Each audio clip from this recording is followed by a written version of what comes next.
Aloha, and welcome to Live from NOIRLab at Gemini. My name is Jamika Marshall. I am an outreach assistant here at the International Gemini Observatory here in Hilo, Hawaii, which is a program of NSF's NOIRLab.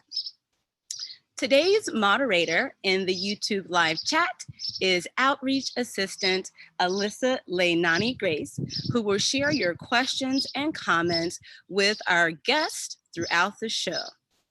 So please post your questions and comments anytime throughout the show, and Alyssa will come in throughout the presentation to share with us your comments and your questions. Now, before we meet today's guest scientist, I'd like to tell you a little bit about the International Gemini Observatory.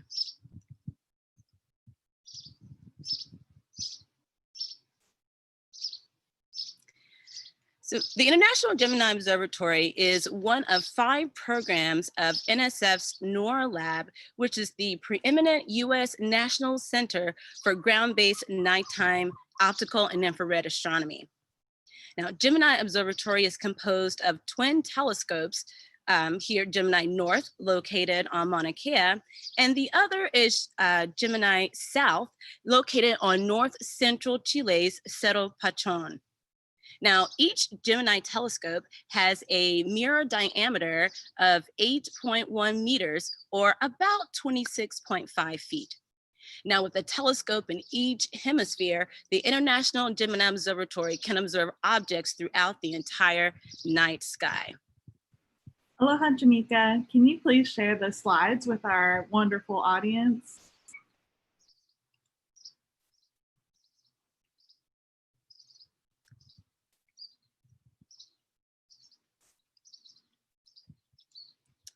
Now, a little bit of Gemini news.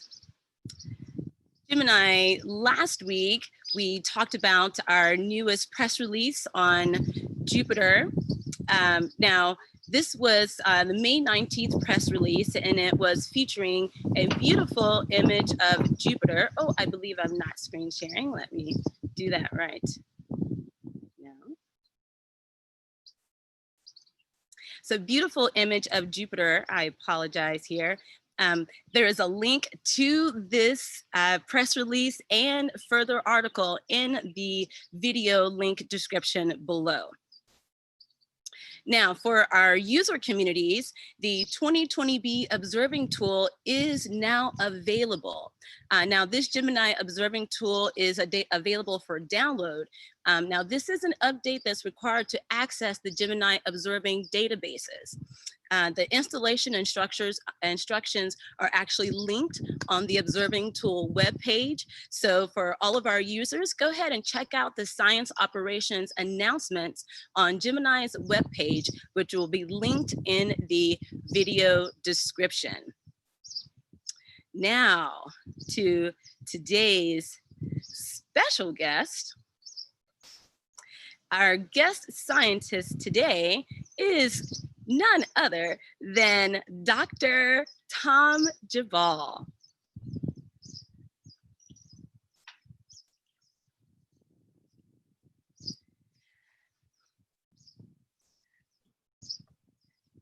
Dr. Geballe will be joining us here in just a moment when he enables his share screen. And while we're waiting for Tom to join us, let me go ahead and give you an introduction to Dr. Geballe. Now, as I've been working with him over the past few days to get to know him a little bit better, I found him to be just absolutely fascinating. So now, Dr. Geballe actually is an emeritus astronomer at Gemini North. And as we were talking, I definitely wanted to ask him what an emeritus astronomer is, and he's going to fill us in on that shortly. But he earned both his bachelor's degree and his PhD in physics from the University of California at Berkeley in 1967 and 1974, respectively. following 3 contemporary research positions at Berkeley, Leiden, and then Pasadena, he and his family moved to Hawaii in 1981, where he worked as a staff astronomer and actually head of operations at the United Kingdom Infrared Telescope, and that's actually in the summit region of Mauna Kea. And that was from 1981 until actually 1998. And that's right before he moved to the Gemini Observatory. So, Tom, thank you so much. Welcome. We're glad to have you here with us today. Thank you very much. I'm very glad to be here. And let me just ask now, is my screen being shared? Because your screen was never shared. Can you hear us, Tom? Yes. Yes. Okay, fantastic. Thank you again for joining us today. And apologies to our YouTube live audience. I had to snafu with my share screen, but we are here with Tom Geballe right now. So Tom, one of the things I learned that I found interesting about you is that even though you have two degrees here, you actually did not take any astronomy classes. How does one become an astronomer and know so much about astronomy without taking any astronomy classes? You learn it, Jamaica, by doing it. Are you hearing me, by the way? Yes, we definitely can hear you. Good. All right. Okay. Yes. You learn it by doing it. I got into it because I worked for a professor at Berkeley, Professor Charles Towns, who was a physicist, but was very interested in expanding astronomy into wavelength regions where people were not doing it, especially into the infrared and sub-millimeter. And so I was, my graduate thesis was about building a spectrograph for the infrared, one of the first ones that was ever built. And I just picked up astronomy by using it and doing it at telescopes. And I've done that with, of course, I've had a lot of help from the people with whom I collaborate who are real astronomers. So I just picked up astronomy over the course of my career.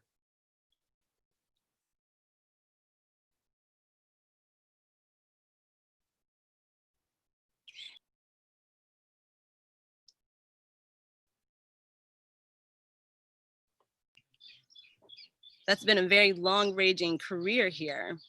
And so we are very much appreciative of you being with us today. So now the title of your presentation is Extremely Overabundant Oxygen 18 and Hydrogen Deficient Carbon Stars. So I take it we're going to talk a little bit about star formation. Well, in a way, yes, but this is not, this isn't your mother's star formation. You know, everyone thinks that star formation, or most star formation takes place when a cloud of gas and dust collapses and forms one or more stars. This is a different type of star formation than that. And so it's quite different and a kind that people hadn't really envisioned until very recently. Well, we are in your hands, Tom. So take us on this journey to explore these very unusual stars. Okay, I will do so. Let me just make sure, is everything set for me now? Appears to be, Tom. How do I, okay, very good. All right, so yes, extremely overabundant, let me get rid of this. Extremely overabundant oxygen 18 and hydrogen deficient carbon stars and our corona borealis stars. Now this talk is not about something that was just discovered, but about a discovery that was made about, well, actually began about 15 years ago, in which I was very fortunate to be involved. And my goal in this talk is not just to show you some interesting science, but also to give you an idea of how astrophysics progresses, that it can start from an accident. How progress can involve many different people with different types of knowledge, not just the observers like me. This talk also involves spectroscopy, which is, I think you know, measuring how the amount of light changes with wavelength. And that's really how we learn most of what we know about the universe. And it's also about these two classes of stars whose names are in the title. And in the image, you can see one of these, you can see the prototype of one of these, the star R Corona Borealis, the namesake of that class.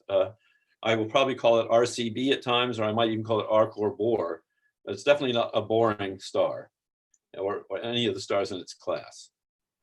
So Tom, here in your image, anyone who's kind of familiar with the sky at night right now will know that the corona borealis is out around Hercules. So Yeah. the CRB, is that the named for That's the way astronomers write the name of the star.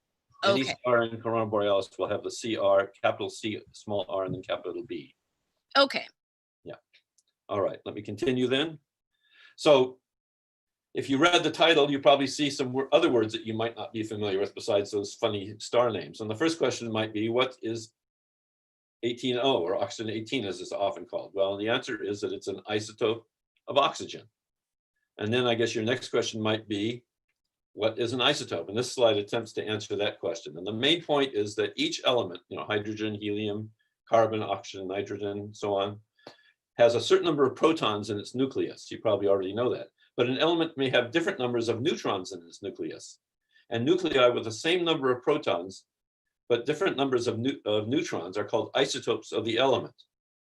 So chemically, the element behaves the same way regardless of how many neutrons the atom has, but its mass is different, of course. And the simplest examples here are in the pictured in the slide.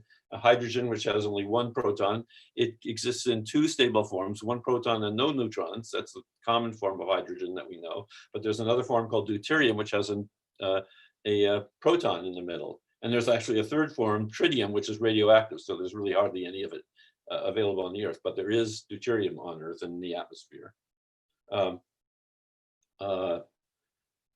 Another example is helium. I show that there's two stable forms of that, one with one neutron, one with two neutrons. Now I'm going to be talking a lot about carbon monoxide in this talk. That's CO. And carbon has two stable isotopes, carbon 12 and carbon 13, with 6 protons and either 6 or 7 neutrons. And oxygen has 3, oxygen 16, 17, and 18, with 8 protons and either 9 or 10 neutrons. The C12 and the O16 are by far the most common isotopes of those elements, as you can see at the bottom of this slide. So, Tom, what actually makes some of these isotopes rare and others not so rare? That is a good question. I'm not sure I can answer that very easily, but it's just, I think I'll have to skip that question, Jamika. Maybe I'll come up with the answer later. All right, we'll follow up with you. Okay. All right, so there are 2 stable isotopes of carbon, as I just mentioned, and 3 of oxygen. And that means there are 6 possible types of carbon and oxygen, and those are called isotopomers of CO. And this slide includes their abundances relative to one another on the Earth, in the atmosphere of the sun, and in stars known as red giants, which seem to have a lot of carbon 13. We know why that is, but I'm not going to get into it right now.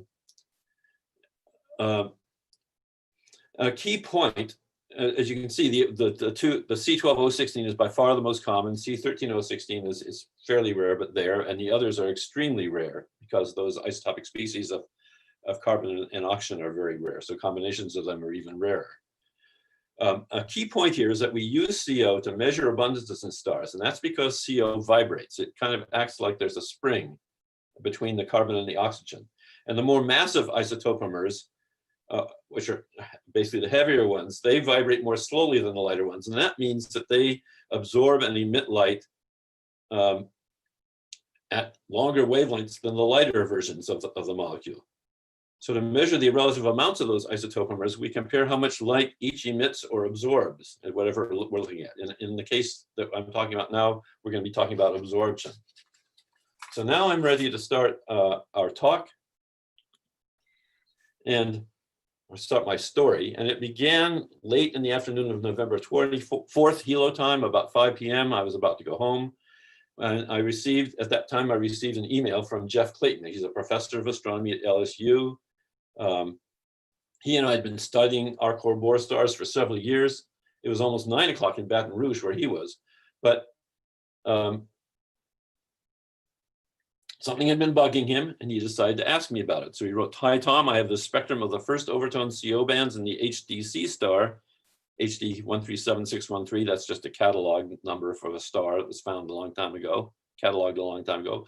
I took a look at it and the bands were split. So I said to myself, oh, well, there's 13 CO. but the extra components aren't at the right wavelength. So I'm a bit mystified. Take a look and see if you have an idea of what this is. So what does all that mean? It means that what puzzled him were the sharp dips indicated by question marks. The arrows point to well-known absorptions by C12O16, but he didn't recognize the other dips. They were not at the right wavelengths for C13O16. Well, in about 10 minutes, I had the answer and I wrote back to him. That is amazing. I happen to have a book of CO wavelengths that I calculated when I was a grad student in the 1970s. All the DV=1 and DV=2 lines of all isotopic species. Those bandheads match C12O18. The first three bandheads are at 2.349, 2.378, 2.408. I also looked at C12O17 and it doesn't match. How could a star have this much oxygen 18 as oxygen 16? What kind of a star is this? Cheers and congratulations. So Tom, here, can we first explain what we're looking at here on your screen here? I assume this is a spectra and the top spectrum, an infrared, a portion of the infrared wavelength region between about 23,000 angstroms and 25,000, if I can't see the end right now because there's 24,000 angstroms. And so you're measuring the amount of light from the star. The light is sort of decreasing slowly as wavelength increases, but you see these very sharp dips.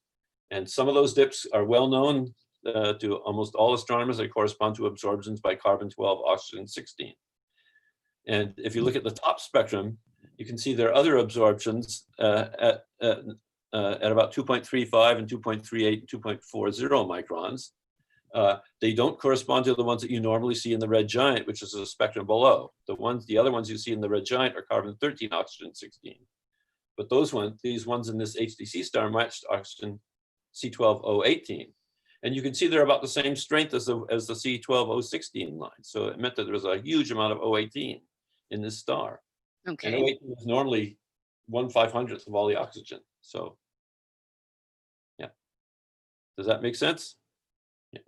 It does. We are following. Thank you. Okay. All right. So clearly I was stunned. I'd never seen anything like this. Nobody had ever seen anything like this. There's nothing even close. And I didn't know what an HDC star was. So I asked him, what is that? What kind of a star is this? And he wrote back the explanation. It's a hydrogen deficient carbon star, which means that it looks like an RCB star, which is what we were studying. He and I had been studying, except it doesn't make any dust. All the RCB stars are without carbon-13. So they've had weird stellar burning, but this is even weirder. I was wondering about the other isotopic species. I'm glad you had your grad student notes and so on. And he mentions that he had tried to observe several other stars and never seen anything like this. And then he added a comment. Would you like to write a paper on this? By the way, you already have. There's a spectrum of HD 137613 in Airs et al. 1998, a paper that I was on. The components are blended, but there's a comment that the band strengths are weird. Well, that was a little rude. A little sarcastic, but we always have fun insulting each other. I found a paper, and sure enough, he was right. I was the author of a paper that already included a spectrum of that star in the wavelength region where the C12O18, the CO absorptions are. And the evidence for C12O18 in this spectrum wasn't as obvious as the spectrum he sent me because the resolution was lower, but there's clearly something not normal with some of the C12O16 absorptions compared to the ones over here. These look quite a bit different. So Tom, here on going back here to what you were asking him, now we're talking about hydrogen deficient carbon stars. Yeah. So since we know that stars have to burn hydrogen for fuel, if we're talking about stars that are deficient in hydrogen, does that mean these stars are burned less bright? That means it burned all of its fuel already. So it's burning something else. That's okay. Yeah. Okay. Yeah. Okay. It finished with all its hydrogen. Yeah. So anyway, so I made a rather lame excuse, and I offered to help him write about paper about the discovery. And the other comment I made at the end about the Boston Red Sox, which you can read, I said, I'll bet the ALCS and World Series were quite an experience for you. That's because Jeff is the most rabid Red Sox fan I know. And that year, that month, the Red Sox had just beaten the Yankees to win the American League Championship, and then beaten the Red Sox in the beaten, I don't remember who in the World Series. it was the first time they won the World Series in, I think, almost 90 years. So I'm sure we'll get some comments about that one. They'll remind us who they were playing.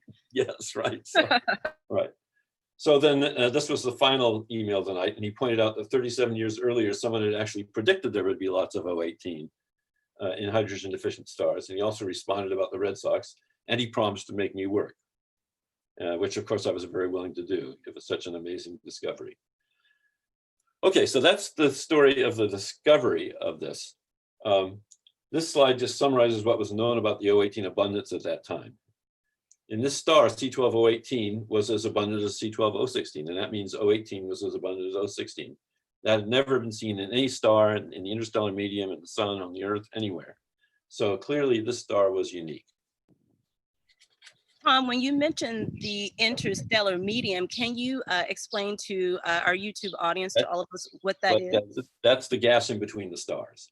The gas in between the stars is the interstellar medium. And we can measure carbon monoxide in that gas as well. So it's very easy to measure the relative strength. You just look at a star and see, look at the absorptions, or look at the emission of the gas. Actually, that gas is very cold, but there are certain emissions that it makes, and you can just compare the emission strengths of the various isotopomers and deduce the approximate relative abundances. And basically, O18 is very rare in interstellar space as well. Okay. Okay. So, whoops, how did that get here? Here we go. All right. So now let me finally explain a little bit about these two types of stars, HDC stars and RCB stars. So first, the hydrogen deficient carbon stars. As their name indicates, they're hydrogen deficient. And since hydrogen is by far the most abundant element in the universe, that's very remarkable in itself. Then they're also carbon stars, and to astronomers, that simply means that carbon is more abundant than oxygen. And they have lots of nitrogen too. What else about them? They're very rare. Only 5 are known. There are probably more, but they're hard to pick out, actually. So there are probably a lot more. They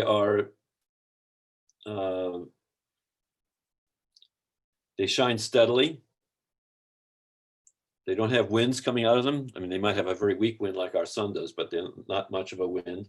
And they're extremely luminous. They're extremely bright. So the little graph at the bottom left shows you a plot of temperature of stars versus luminosity. The sun is sitting right here.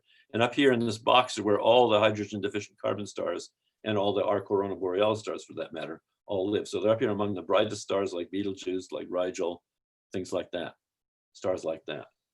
They're brighter even than most red giants. Tom, this graphic that you're pointing at here in the bottom left of your slide, is this the Hertzsprung-Russell diagram? That, in a way it is, yes, in a way it is. It's usually plotted in a different way, but it has the same shape, and that's basically because it is a Hertzsprung-Russell diagram. It's using temperature versus brightness.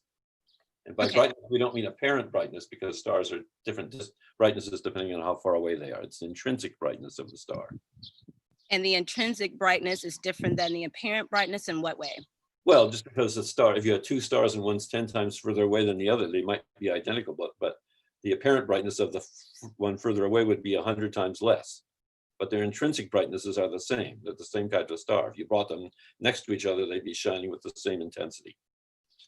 Okay. Okay. Yes. All right. We're following with you, Tom.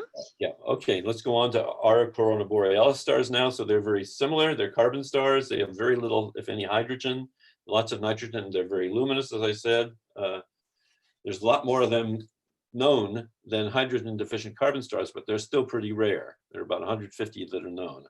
And there are probably 1,000 or so in our galaxy. But the main difference between the two types is that the our corona borealis stars are variable. And that makes them easy to notice. So just take a look at this graph at the bottom right, and that shows the brightness, the visual brightness of these stars as a function of time from 1980 to 2000. Now, and you can see that in 1980, the star was shining pretty steadily, had a few little blips, but then suddenly about 1983 or 84, it dropped down by 8 magnitudes, which is a factor of about 1,000. So it suddenly became 1,000 times fainter. And then it sort of made its way back up, and then a little later it had a less severe drop. and here's a less severe drop. And then in about 1996 to 97, it had a huge drop, again, about 8 magnitudes. So amateur astronomers like to observe this because they're so large, the changes are so large and they're so unpredictable. So we know a lot about how their brightness varies because they keep track of it. We professional astronomers are delighted that they keep track of it for us. Now, RCB stars have been puzzling astronomers for over 200 years, and I thought it would be neat to show you this paper from 1797 reporting the discovery of the first one, the namesake, the Aurora Borealis itself, by 2 English astronomers. Now, they had been watching it over 10 years. You can see it on their notebook on the right. It starts in 1783, actually, the notebook of one of them. And if you look at the part that's outlined in yellow, it says, well, for a while, from 1983 to 1783 to 1795 was pretty steady. But then in the highlighted part, it says not visible with an excellent night class, therefore less than 11th magnitude, a remarkably rapid disappearance, air clear. Air means it was clear skies. He couldn't attribute it to clouds, for example. So after a few months down at the bottom, it started to return to its normal brightness. And we now understand what's happening in these stars. They're losing lots of gas. And when that gas gets far enough from the star and it's cooled off enough, dust forms, and that blocks the visible light. And then as the dust moves further away from the star, it dissipates and the star becomes visible again. Tom, a quick question about these early pioneering astronomers here, 1797. So what kind of telescopes were they using back then? The aperture size, because as well, he says a night glass, so it sounds like something he was holding up to his eyes, like a binoculars or something. I'm not sure it was a telescope. When this star is at its normal brightness, it's a little fainter than you can see with your naked eye, but it's still fairly bright. So I imagine with binoculars or something like that, you would come out. But it must have been tedious. And he was observing from Bath in England, and I'm sure the weather there isn't very good. Maybe that's why his entries are so spaced so widely. That makes sense. Okay, all right, we're with you, Tom. Okay, good. Okay, so let's go back to oxygen 18. So at the time we discovered this, nothing was known about oxygen isotopes in these kinds of stars until we found this. So of course we wanted to figure out how this HDC star could have produced so much O18. The O18 could not have been made where we found it in a cool atmosphere on the outside of the star, because in the star it can only be made at very high temperatures, millions of degrees, and that means deeply inside the star. And it's so hot deep inside the star that nuclear reactions take place. And the most likely way to make O18, given that there's lots of nitrogen there, nitrogen 14 being the most common isotope of nitrogen, is that via this nuclear reaction at the bottom, nitrogen 14 plus alpha particle goes to oxygen 18. What that means, in other words, is that a nitrogen 14 nucleus, and then deep in the star, all the electrons have been stripped off. It's just too hot for the electrons to be bound to the atoms. So there's a bunch of nuclei floating around of various elements, and there are a bunch of electrons all floating around but not bound to one another. So anyway, a nitrogen 14 nucleus bumps into a helium 4 nucleus, which is known to physicists as an alpha particle. They collide at high speed and they get so close to one another that they combine to make O18. So that seemed to be the best way to make it, the most likely way to make it. Tom, quick Yes. question about alpha particles. Now, I've heard of alpha particles when we watch sci-fi shows like Star Trek. What, in fact, is an alpha particle? It's the helium nucleus. So a helium has 2 protons. An alpha particle is a nucleus of a helium 4 atom, so it has 2 protons and 2 neutrons, and that's all it is. It's that single particle composed of 2 protons and 2 neutrons, tightly bound, whizzing around, and it just bangs into a nitrogen 14 nucleus, which is 7 protons and 7 neutrons. And that, if it bangs in hard enough, the result is an oxygen 18.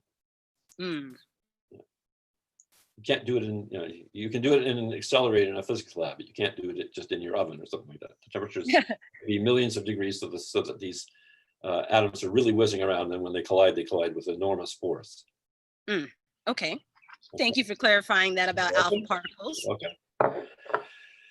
Okay, let's see. There we go. Okay, so where exactly in the star might that happen? Now, this shows you where for a red giant star with a mass of the sun. So it's kind of what the sun will be like in about 5 billion years. This is a very complicated diagram. You don't need to understand all of it. And what it's showing is for part of the inside of the red giant star are the amounts of some key elements for this story that I'm telling. And these amounts are based on theoretical predictions from nuclear reaction rates, which are measured in laboratories by physicists. And it's measured for the and they're determined, the model is for the densities and temperatures in the star as a function of where you are in the star. And that's calculated by theoretical astrophysicists. So going to the right here means going toward the outside of the star, going to lower temperatures and lower gas densities. The surface of the star is way, way off this slide. Going in the other direction is going toward the center of the star, but we don't quite get to it. We only get to 0.35. Whoops, go back here. 3.5 of solar mass. So we're still, the center of the star is way off on the left side. And in the vertical direction, it's the abundance of any particular element or the ratio of the abundance of two elements. So for example, nitrogen 14, let's look at that. That starts here. You see it goes up. Some nitrogen 14 is made by certain nuclear reactions. Then in this part of the star, it's pretty stable, but once the temperatures get high enough, it starts dropping because it's being destroyed by something. Here's oxygen 16 here. It gets depleted. And then when you get to this point in the star, its abundance goes up and so on. Okay, let's look at O18. O18 you don't even see on this side of the graph. It comes out of nowhere here and starts to increase, and then it reaches a peak and then it drops. And the reason it reaches a peak is this reaction that I was telling you about that's destroying the nitrogen 14. So as the nitrogen 14 gets destroyed, oxygen 18 is created and that increases. But then look what happens further inside, the oxygen 18 starts decreasing, and that's because the next alpha particle reaction with oxygen 18, which occurs at needs higher temperatures to occur, that destroys the oxygen 18 and creates neon 22.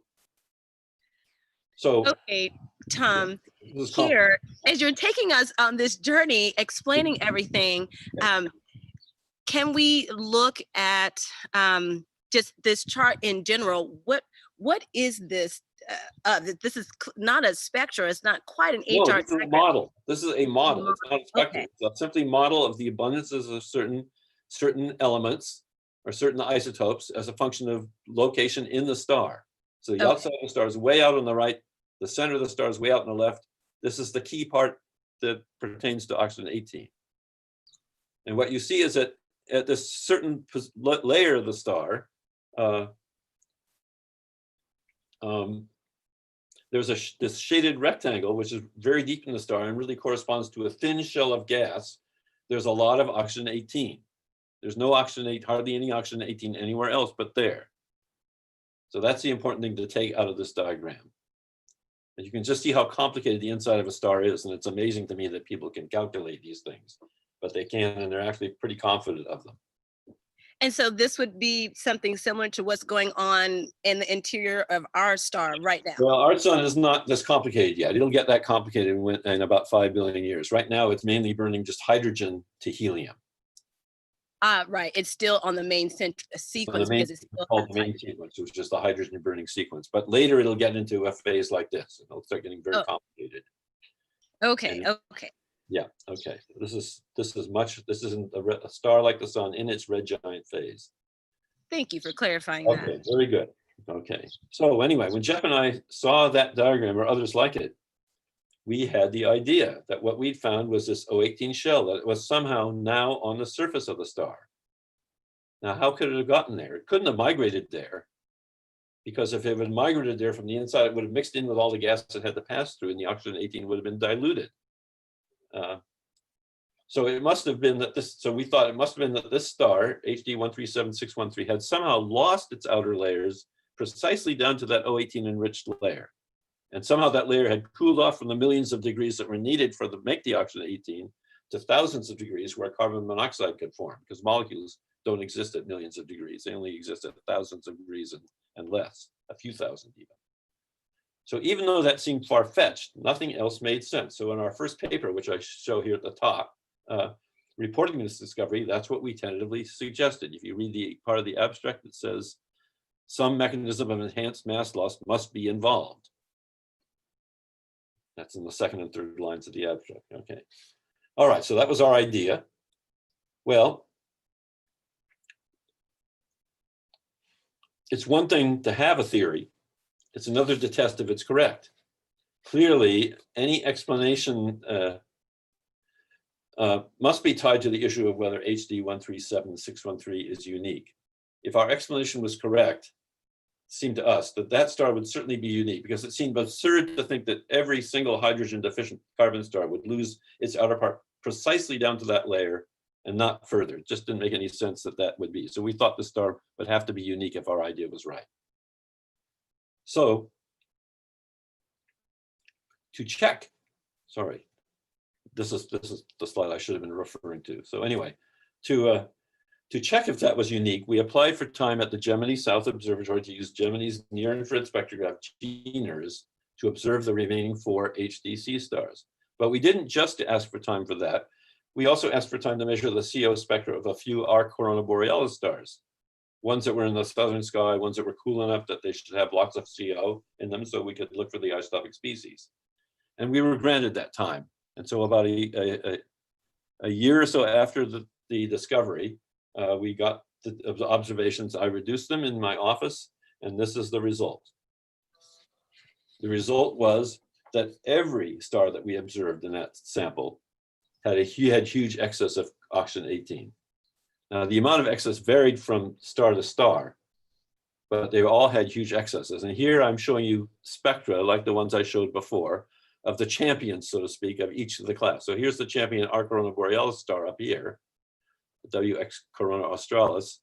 Here's the O18 band here, here's the next one, here's the next one. And to compare the abundance, you really have to compare this band with this band. So it looks like they're almost the same strength. So in this, there's about the same amount of O18 as O16, because the C12O18 and the C12O16 bands are the same. Now look at this hydrogen deficient carbon star. This one is the real champion of all we've seen, because here's the first carbon 12O18 band. And if you compare that with this one, it's a lot stronger. So we think there's 2 or 3 times more oxygen 18 in that star than there's Tom, oxygen. as you're showing us the differences between these 2 points in the spectra, where one is stronger than the other, what is it exactly that you're looking at in the spectra that indicates one line is stronger than the other? We're looking at how deep it is, because the star, without the carbon monoxide, the star signal would be here. With the carbon, there are also a lot of other absorbers to other molecules, but with the carbon monoxide, the light gets blocked. A lot of the light gets blocked, and it depends on how much carbon monoxide there is. So this tells us how much carbon 12 oxygen 18 there is by how deep this dip is. And this tells us how much carbon 12 oxygen 16 is by how deep this dip is, and the other dips as well. Okay, that makes sense. Here's another carbon 12. Look how strong this one is. Because it has a deeper dip. Yeah, that means there's more carbon 12 oxygen 18 absorbing the light from the star. That carbon 12 oxygen 18 is located on the outside of the star, so it absorbs the light coming out from the middle of the star. So you said that you were reducing this data yourself in your office. Can you, what does that mean to reduce? Well, well, when you get data, you make many different measurements of the star. Usually you might expose, take up several, say 3 or 4 minute exposures. You have to combine them. You often put the star at different parts of the different positions of the slit of the spectrograph. So you have the spectra in different parts of the array of the detector array that's measuring light. You have to correct for the atmosphere absorption. Not all the light from the star gets through, because the Earth's atmosphere is also absorbing light at different wavelengths. The detectors don't have identical response. You know, a detector on one side of the array might be responding more strongly to light than the other one is, even if it was seeing the same amount of light. So there are all these effects to correct for. So you don't usually just see the result right off the bat. You have to go through a lot of processes to remove all those effects. How long does it generally take for the data that you're sharing with us here, for example? How long would the reduction take? And do astronomers normally do their own data reduction?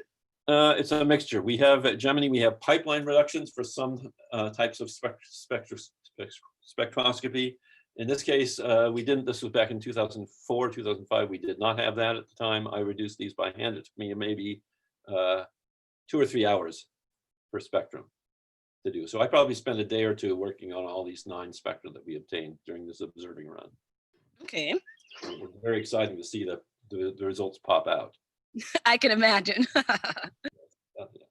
Okay, I will continue, I think. Okay, so our initial hypothesis was wrong, because we would have expected not to have seen it again. We would have thought that HD 137613 was unique, but it wasn't. But discovering this excess O18 and RCB stars led to a breakthrough in our understanding, and that was because there are so many of them, and because their brightness variations are so peculiar. Astronomers have been studying who study how stars evolve, have been trying to figure out how RCB stars form for a long time. And basically, people had come up with two likely possibilities. And this paper, written about 20 years ago, is one of the many that proposed that RCB stars are produced by what's called a final flash. It's a final flash of nuclear reactions on the surface of the star at the end of its red giant phase, just before the star becomes what's called a planetary nebula, which, by the way, is no relation to planets. Now, that could explain the size and the brightness of the stars, as it says up at the top of the slide. And it could even explain the elemental abundances, not the isotopic abundances, but the elemental abundances. That is when you add the abundances of all the isotopes of each element and together, and then you compare them. However, this kind of a flash would not be able to produce O18 that's made from nitrogen-14. And that's because models show that either the nitrogen-14 is completely converted to neon-22, so there's no intermediate O18 left during one of these flashes, or there's some hydrogen nuclei, protons basically, that are also mixed in with all this flash. And those nuclear reactions of with O18 and protons during the final flash also quickly destroy any O18 that's made. There's another problem with this model too, and that's that there's a modern example of one of these final flashes that's been observed, an object called Saccharide object, which went off in about 1997, and it was found to have lots and lots of carbon-13. And we know that from all the observations of all of these HDC stars and the RCB stars, that none of them have any carbon-13. So this did not seem to be the way that they could be made. So Tom, when you're coming up with conjecturing what's going on based on your data, and you're working with your collaborators, do you also work with other scientists and talk about what you're finding, even if you're not on the same team, just to help gain better understanding? We do, once we have some idea where to go. At this point, we had not talked to too many, but as you'll see, we now get involved with a lot of other scientists. Because the other possibility, which was also proposed in the 1980s, is this is the paper which where that proposal was made. It was totally different, and it suggested that our corona borealis stars are created by the mergers of two objects known as white dwarfs. And if you read the top, our Corobor star is the result of the merger of two white dwarfs, a helium white dwarf and a carbon-oxygen white dwarf. I'm not going to get into what these are at the moment, but accreted helium is ignited on the more massive carbon-oxygen white dwarf, and the carbon-oxygen white dwarf expands and cools and becomes an our corona borealis star. Okay, so that's quite different than a final flash. They're both very violent events, but they're quite different. So, as it sure jumps a lot. Okay, so here we are. Perhaps you've heard about white dwarfs before. Let's just review their basic properties. So one of the first white dwarfs found is called Sirius B. It's a companion to Sirius, which you probably know is the brightest star in the sky. Sirius B is a lot dimmer than Sirius A. You can barely see it in this image. The arrow there is pointing to it. Now, when its discoverers looked at the spectrum of Sirius B, they were shocked to see that Sirius B was hotter than Sirius A. Now, hotter generally means brighter, but this object was very faint, yet it was the same distance as Sirius A, since it was known to be orbiting Sirius A. So the only explanation had to be that it was much, much smaller than Sirius. So we now know that that's what a white dwarf is. It's what the sun is going to become in about 5 billion years. It's what most stars will become. The sun is going to lose about half of its mass when it's a red giant, and the remaining gas will be compressed by gravity until it's about the size of the Earth. So a white dwarf has a composition of the inside of a star, whatever's left after the red giant phase, and it's extremely dense. If you took a teaspoonful of it, if you could, and you put it on the surface of the Earth, it would fall right through the Earth to the center. So you're saying just a teaspoon of this white dwarf material would be enough to The uh, Earth, to the Earth's tear surface through could the not Earth? support it. Yeah, the Earth's surface could not support it. It would just fall right down to the to the center, or it would oscillate back and forth between one side and the other until it finally stopped in the center. Okay. Amazing objects, and they're not the densest objects in the universe either, but they're pretty dense. So, so our sun is not going to become a black hole or anything like that. It's going to No, become it's going to become a white dwarf. a white dwarf. Now, that's based on what the final outcome of a star's life is determined by its mass. That's correct. That's correct. Stars that are more massive than about 8 times the mass of the sun end up exploding as supernovae. I think those become neutron stars, and if they're somewhat more massive than 8 solar masses, then the core collapses after the supernova explosion or during it and becomes a black hole. I don't remember exactly what the limit is, something like 15 times the mass of the sun. Okay, so that's what a white dwarf is.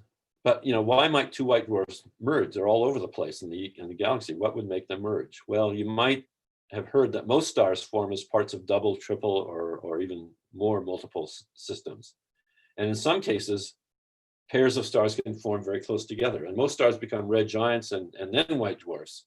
And then in some cases, they can merge if they started out close enough together. That process of turning into a red giant tends to bring them closer together because there's a lot of friction as one's orbiting the other. And so it brings them closer and then they merge. And in these mergers, as it said in that paper, the less massive white dwarf is torn apart by the more massive white dwarf. And as you can imagine, it's a very violent event, creates very high temperatures. So Jeff gathered into our team some theorists who actually model collisions like this. And he gathered into our team astrophysicists, or 1 or 2 astrophysicists, to calculate from the temperatures and densities during the merger what elements in their isotopes are produced. And as you can imagine, these are both very complicated calculations. But the results indicate that the environment of this dense and hot but cooling atmosphere of the merged white dwarf can produce a lot of oxygen 18 via this alpha reaction that I showed you earlier. And that some of the O18 is retained because the gas cooled down before the O18 is converted all to neon 22. All of this went into a paper that our large team published in 2007. And briefly, I guess since I'm running out of time, despite there being a lot of details to work out and many more questions to answer, this merger scenario has now been generally accepted as the route by which all of these bizarre R Corona Borealis stars and hydrogen-deficient carbon stars form. So what has happened? Go ahead. So, sorry, pardon me, Tom. So are you saying that you were part of the group, the team that discovered this new process? Mm-hmm, mm-hmm. I was the lowly observer. I didn't do any of the thinking about what it meant. But still, being a part of the team had to feel amazing to contribute to something that we never knew before. That's right. Yes. Yeah. No, that's astronomy is all about that. I think everybody has that. Who's doing astronomy has that feeling. We're all learning new things all the time, and of course that leads to more questions. And so let me just tell you a little bit about what happened since then. So other astronomers have subsequently confirmed that our measurements, the O18 is very abundant in these stars. We've observed more R Corona Borealis stars in our galaxy. And recently, using Gemini South, we observed an R Corona Borealis star in each of the 2 satellite galaxies of the Milky Way, the large and small Magellanic Clouds, which are here. There's the large one here. Here's the small one. We're looking through our galaxy, so we see lots of foreground stars. Here are the spectra. You can see these little dips. Here are the C12O18 bands in the large cloud object. Here they are in the small cloud object.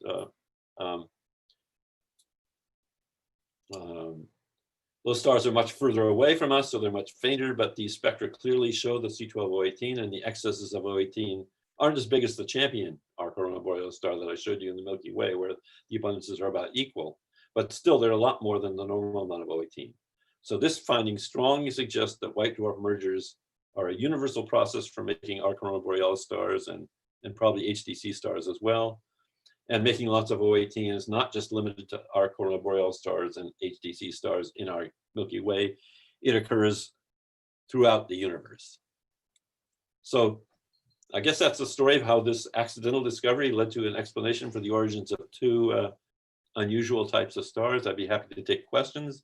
You know, as we just discussed, I've been involved in many, much more conventional research programs, which have sort of a logical start and end. But I've also been involved in a few unexpected discoveries of this kind, and they're definitely fun to be part of, and they're part of what makes astronomy so exciting.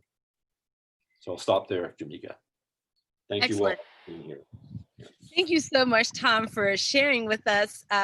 It definitely seems an exciting journey, especially being an observer, but going along with this whole adventure and then being able to share it with us is really quite thrilling. And so now we have from our YouTube live world, Alyssa Leilani Grace is here to share with us a few comments and maybe a question or two from our YouTube audience. Alyssa. Aloha Kako.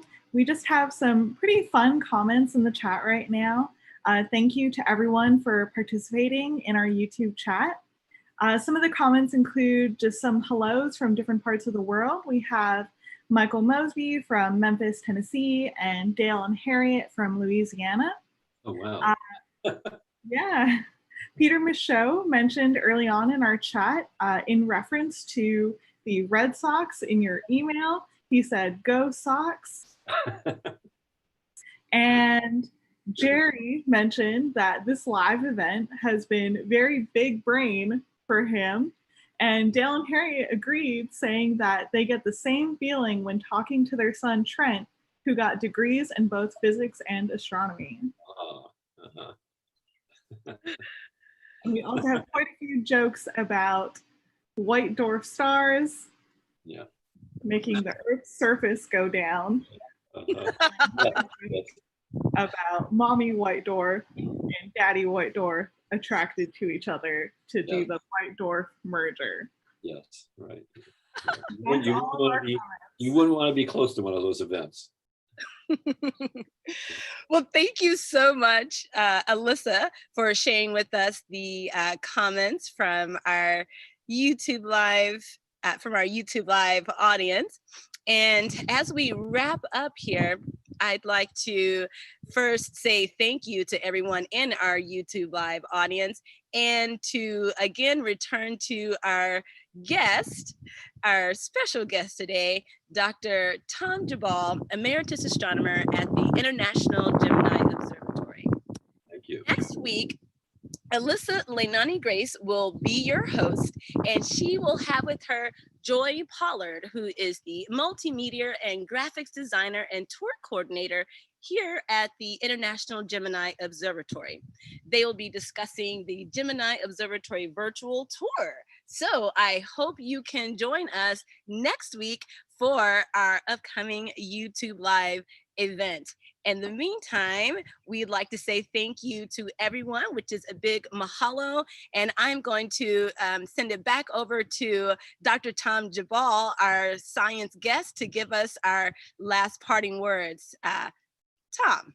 Well, thank you very much, everyone who bore with me as we discussed our core Bohr stars. I hope it wasn't boring. I hope you learned something. I hope you weren't snowed too badly by all this spectroscopic detail, but it really is, to me, that's spectroscopy is much more exciting than pictures, although pictures are beautiful.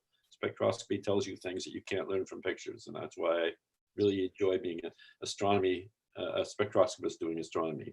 Thank you all very much for joining in today. Thank you so much, Dr. Tom Geballe of the International Gemini Observatory, a program of NSF's NOIRLab. We'll see you here next week with Alyssa Leilani Grace and Joy Pollard. Mahalo and aloha.